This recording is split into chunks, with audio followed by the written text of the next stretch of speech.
Yetimler üçün.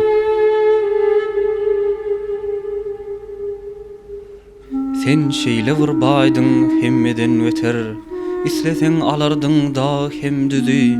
Maşinlaryň bardy sen hatar hatar, baýlaryňam saňa gidýärdi gözi.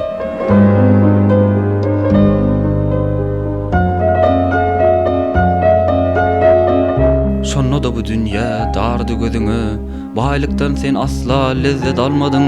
Ýagdy jahan garankydy gözüňe, onuň sebäbini sen hiç bilmediň.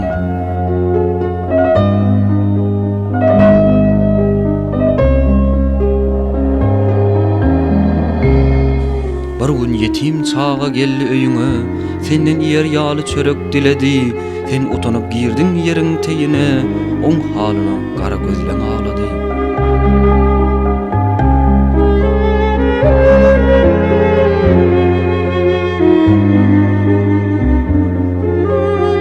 Duyman galdyň çağaja gynanyp, gözleriňden nädip ýaşyň damanyn.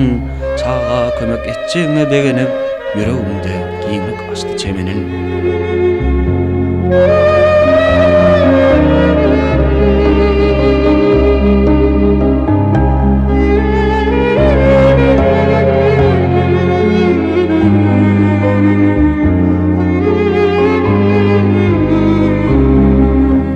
Hatar maşin setir setir jay, baryn satyp ähli puluň paýladyň. Inni sen garyp däl, inni sen baý, sen köçede öýsiz çağa oýmadyň. Bar zadyny berdiň yetimler öýüne, dostlaryň taşlady ýeke galnyň sen. Hiç kim seni çağıranok toýuna, aç garnyňa ýatyp turar bolluň sen.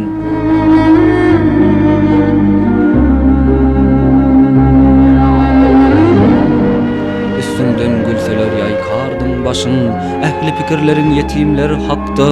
Otuda yetmän käň agardy saçyň, çünkü gaýgy känli ol ýaş ýürekde.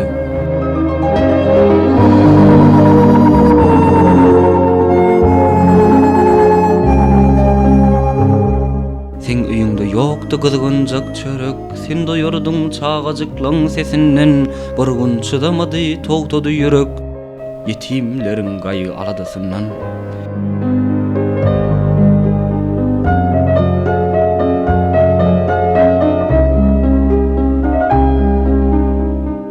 Sen dünýäden gitdiň, belki de irke, ak kepder ýaly asmana uçdyň.